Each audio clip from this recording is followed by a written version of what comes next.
Howdy y'all, it's Carnivore Diet. Tonight, I just wanted to have real talk with y'all and sit on the back porch and let y'all know what's been going on inside this brain of mine. I'm sick and tired of struggling with my health. I've struggled my whole life. When I was in middle school, I was over 300 pounds. I've always been the big kid. When I was in kindergarten, I was over 100 pounds. I can remember being over 100 pounds in kindergarten. And it didn't affect me that much then. I was still one of the fastest kids in kindergarten, first grade. But by the time second, third, and fourth grade hit, it already started catching up with me. I could keep living like this, but I probably won't be around to see my daughter grow older and meet my grandkids or anything like that if I decide to keep living the way that I was living and eating everything that's in sight. It's bad. Even after I started the carnivore diet, I have what I guess some people call it the carb nightmares or the carb dreams, where I've been sleeping at night and then I wake up or I'm having this dream that I'm eating all these carbs and eating pizza and donuts and all this other stuff, and then I wake up and I feel terrible, and then I realize it's a dream, and that dream just reminds me every time that I have a dream like that I do not want to go back to that lifestyle, because food can be an addiction, and I have been addicted to sugary foods and carbs for far too many years. It's not normal to be over 400 pounds. It's not normal to live your life with your back constantly hurting. My back still is not 100%. It's been tweaked for a little while, and I've had to slack up the walking some until it's starting to ease up now, and then I can press forward on that. But I just can't. I know you're supposed to have a list to go by when you're doing videos or whatnot, but I just wanted to have real talk with y'all about what's been going on in my mind, since I've been on the carnivore diet.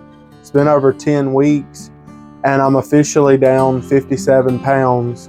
I joke about being down sacks of dog food, so I'm almost down my second sack of dog food, which is 2 30-pound sacks of dog food. But I just want to let everybody know that, like, I'm human, and I struggle like everyone else. Starting this YouTube channel has been very, very helpful for me, because it's helping to keep me more accountable, and reading the comments from everybody has really, really encouraged me. You got to think, I've been over 400 pounds since I was 17 or 18 years old. I've never once in my adult life been under 370 pounds. One time I lost down to 370 pounds. And when I started in January, this is your first video, I was 486 pounds. I was knocking on 500's door. And because of my little girl that was born a year ago, I had to make a change. And I just want y'all to know that, like, I've seen a lot of people ask me, like, has it been easy? Has it been the easiest thing you've ever done? I mean, easy relative to what? Like, compared to eating the standard American diet? No, it hasn't been easy compared to eating like all the different foods in the world whenever you want, as much as you want. But compared to other diets that I've done, yes, this is the easiest diet that I have ever done. I enjoyed the keto diet, but this has been actually easier because it's helped me a lot with the cravings. And I'll be honest, of like a month in, I actually cheated one weekend. It was the weekend of my daughter's birthday. We went out and had sushi, and whenever we had sushi, then I went ahead and cheated the next day, and I felt awful. Like, my body didn't feel good, and mentally, I just felt like, Kip, what are you doing? You're supposed to be, 2023 is supposed to be your year where all this change takes place, and you're over here cheating, and if you're not careful, you're going to end up right back where you were, or if not, you're going to be heavier than you were. I have nowhere else to go, y'all. Do I want to be almost 500 pounds again, or over 500 pounds? I have to do this. I'm committed on this journey, guys. Stay where I was at. I've got no other choice, guys. I've got no other choice. I don't care if anyone out there thinks that this is fake, because I'm doing this for my family. I'm doing this for me. I'm doing this for my health. I'm doing this so that I can be around with my daughter. When I look into those little 1-year-old eyes, I think, man, this is like the best thing that God ever gave me. And if I throw everything away just so that I can eat the foods that I want to eat, whenever I want to eat them, if that's more important to me than her, then what kind of a dad am I? I know I'm not the only one that struggles. I know that some of y'all struggle, because I've read it in the comment section where people struggle with their weight for years, and they're doing the carnivore diet, and they're making changes. And whether you're carnivore, whether you're on the line diet, whether you're on the BB&E, whether you're ketovore, whether you're keto, or just some type of low carb, you are heading in the right direction. We've been told for years, low calorie, low calorie, low calorie. Low calorie is a lie. It's a lie. Every time I've ever been on a low calorie diet, I feel like I'm starving, and then I constantly want to eat everything in the world and gain all kind of weight as soon as I give into those cravings. I've been doing this it won't be long, and it'll be 3 months, and the cravings have gotten 10 times better. I'm happy eating what I eat every day. People think it's weird that I eat steak and that I eat chicken and that I eat, they look at my plate and they don't see no salad. They're like, dude, you're going to die without salad. Man, I'm perfectly fine. While we're talking about it, I'm pooping fine. People always say, what about fiber? I'm perfectly fine without the fiber. You know, I have my normal poop, and they're not ginormous like they used to be. Don't nobody know nothing about them foot-long turds. I guess we could just call this back porch talk, or a back porch therapy session, whatever you want to call it. But breaking out the camera and just talking to y'all is helping me in so many ways. I'm not saying this for likes and comments and for you to subscribe, although I hope that y'all do those things. I'm saying this because this is truly helping me to stay accountable. When I first turned on the camera the first day, I was like, I really hope this helps me, because once I get the footage out there, then people are going to know what I'm doing, and I got to stick to it now. And it's been working so far. It's been incredible. So do I plan on turning away from the carnivore diet? No. Why would I? The only thing I may do eventually is I may try the line diet for a while and kind of cycle in and out of like the line diet and back to the carnivore diet. And then, you know, of course, do the BB&E challenge and stuff like that. But this low carb, no veggie way of life has been incredible. Incredible. I'm not paid to say that. I wish I was, but I ain't. Nobody's paying me a dime to be on my camera right now telling y'all how this has benefited my health. You know, when I started the carnivore diet, I was like obsessed with like, man, the weight loss, the weight loss, the weight loss. And the weight loss, yes, I mean, if you weigh almost 500 pounds, the weight loss is kind of important. But when my shoulder stopped hurting, that's been like, I haven't been able to move it properly in a long time. And it has ached. I'm talking about ached. And I've moved it, popped it separate ways and moved it like that, and just popped ibuprofen. I watched a video the other day from Carnivore Quest talking about ibuprofen, and that hit home to me because I have been in that situation where you're just constantly popping ibuprofen because the pain. It's been 2.5 months and I haven't took any ibuprofen. None. And then I noticed, I wasn't thinking about it when I started, but I used to have to take Tums all the time. You know, I would get so full on carb food, and when you weigh as much as I did, you eat a ton of food. And then I would just be laying on the couch, burping and drinking a Coca-Cola and belching, and then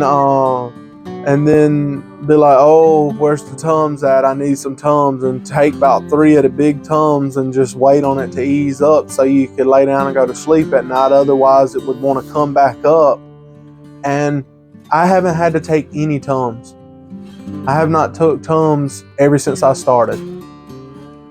It's crazy. The only time my stomach gets a little upset now is if I eat something that like, I don't know, something that might have a little bit of hot sauce in it or something like that. Because I did eat some wings that had some buffalo sauce on it, and it kind of got me going a little bit, but not enough to need Tums or anything like that. I mean, it was enough to go to the toilet, but but I've been fine.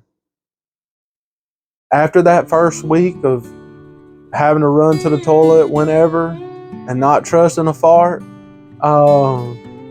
it's been better.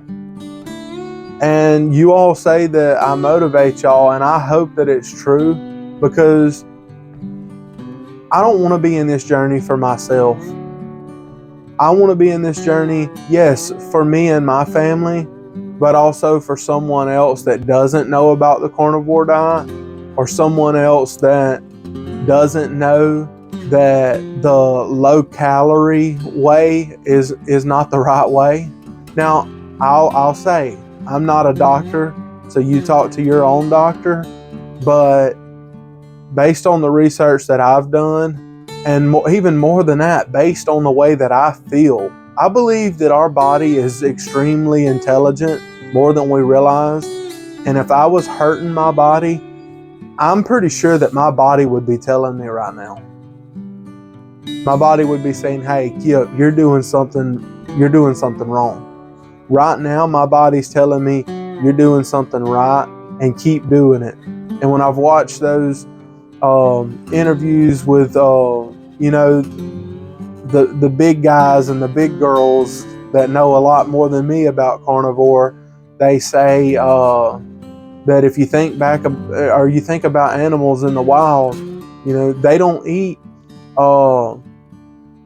10 or 20, 30 different things. They don't go to Walmart or to Piggly Wiggly and get all kind of different things to eat, and eat carbs and mix it with meat and mix it with vegetable and stuff like that. We're the only thing on the planet that does that.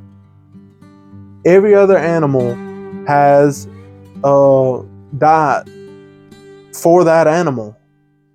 Lions, they eat a certain way, and a giraffe eats a certain way. A dog is supposed to eat a certain way. People are supposed to eat a certain way. But we've gotten too smart for our own goods. We've figured out how to grow all these different things, and how to make money to make all these delicious tasting things that aren't even real food. We've got away from whole foods. We've completely got away from whole foods, and at least in this country, we're paying the price. Our health has been going downhill. You look back years and years at how healthy people were in the early 1900s and before that, compared to today. It's a big difference. It's a big difference. And we have all this medical advice, all this medical knowledge, all this stuff. Why are we so unhealthy? The answer's on the shelves. You go to the grocery store and look what's on the shelves. Yeah, pretty much if you want to eat healthy, you have to stay on the outside. If you get on the inside aisles, oh, I mean, it's just everywhere. And it was hard for me at first going down those aisles because I still wanted all those things. I mean, there's been times I've been at work and they get to talking about what we're going to have for lunch or whatever, and I'm thinking, man, that sounds good. That's the old me. It's being like, man, I'm telling you what, you said they having burgers in the kitchen today? Like with the bun? and the cheese? And the fries? Wait a minute. But it's not worth my health. I shouldn't have waited till I was 29, y'all. There's an old song by Tim McGraw that I used to listen to, My Next 30 Years. You know, that song, it makes me think about that song. Like, I'm going to be 30 this year. And do I want my next 30 years to be like my last 30 years? No. No, I don't. I mean, yes, I want my wife to stay by my side. I want my family. I love my family. I love my church family, all my friends. But the food addiction has got to go. It's got to end now. Because if not, my daughter's going to be just like I was. And I can't have that. I can't have her running around drinking sweet tea and eating her cheese grits and all the pancakes with the syrup all over them. And for breakfast, Mama, Daddy, I want cereal. No, I can't have that. I mean, yes, I'm not saying that she's carnivore. She's not carnivore, but we have already started raising her 10 times better than the diet that I had as a kid. We grew up poor. We didn't have much money. But man, we had some unhealthy food. The fried chicken, the mac and cheese, the collard greens and turnip greens and the cornbread, the lima beans, the pink-eyed purple hull peas, all the good stuff. But it wasn't good. The chicken could have been good and the pork chops could have been good, but not when you cook them country style. I'm gonna go ahead and end this video, guys, but I just want to encourage somebody tonight that if I can do this, you can do this. Take 30 days. If you haven't tried this before, take 30 days out of your life and try it. See how you feel in 30 days of only eating meat. And try having butter with it. I buy Wagyu tallow on Amazon, or duck fat, or lard. If you have to use lard, that's fine. But cut out the vegetable oils, even cut out the olive oil, cut out the avocado oil. I used to live on avocado oil, like whenever I first started doing keto. But try it. Just try it for 30 days. If you don't like it, if you decide in 30 days that the carnivore diet's not for you, just don't do it. Switch back to whatever you was doing. But you might surprise yourself, because I sure have. God bless everybody. Thank y'all for watching my video. I hope you like and subscribe. I'm going to get some shut-eye. Y'all have a good night. Carnivore Kipp out.